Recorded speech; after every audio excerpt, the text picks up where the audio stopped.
Aujourd'hui, nous faisons une vidéo pour parler de diversité sexuelle et de genre car 2019 marque 50 ans de décriminalisation de l'homosexualité. C'est sûr qu'ici, ça va bien si on se compare à ailleurs, mais il reste encore beaucoup de chemin à faire au Québec pour atteindre une véritable égalité. En 1969, le gouvernement fédéral décriminalise l'homosexualité au Canada.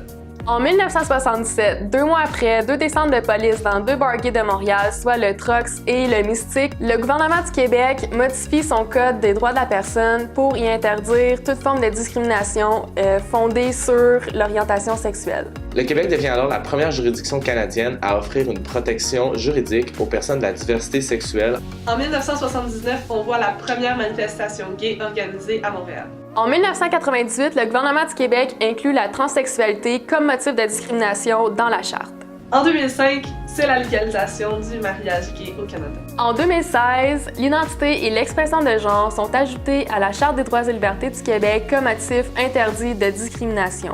Chez les jeunes gays, lesbiennes et bisexuels, le taux de suicide atteint les 33%, comparé le 7% chez les jeunes québécois. C'est un taux très élevé. Pour une personne LGBTQ blanche comme moi, la réalité est beaucoup plus facile que pour une personne autochtone, une personne de couleur ou encore pour les femmes. Ces chiffres sont très inquiétants et ça prouve qu'au Québec, il y a encore beaucoup de travail à faire. Mais ne vous inquiétez pas, la situation n'est pas aussi sombre qu'elle en a l'air. Par exemple, cet été, à Montréal, des milliers de personnes se sont rassemblées pour supporter la cause durant la Marche de la Fierté. Plus de 200 personnalités politiques étaient là à marcher avec nous. Pour plusieurs personnes, les mentions masculines et féminines sur leurs documents officiels est problématique.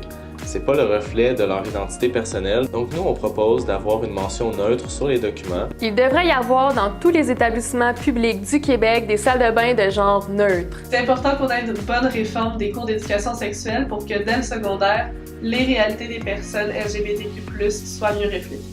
L'éducation LGBTQ+, permet de briser les préjugés et la culture du silence et permet également de contrer l'homophobie et la transphobie partout dans notre société. Pour les plus jeunes, cet enseignement prendra la forme d'ateliers et de discussions portant sur le respect et la diversité, ce qui permettra d'introduire un discours sur l'inclusion. Le gouvernement doit donner le financement adéquat pour les centres de jeunesse LGBTQ à travers tout le Québec, notamment en région, là où les besoins sont les plus criants, là où les ressources sont manquantes et souvent là où les gens sont les plus isolés. Il faudrait qu'il y ait des formations obligatoires concernant les réalités des personnes LGBTQ+, dans nos cégeps et dans nos universités pour les intervenants de première ligne. L'homosexualité et la transsexualité ne sont pas des maladies.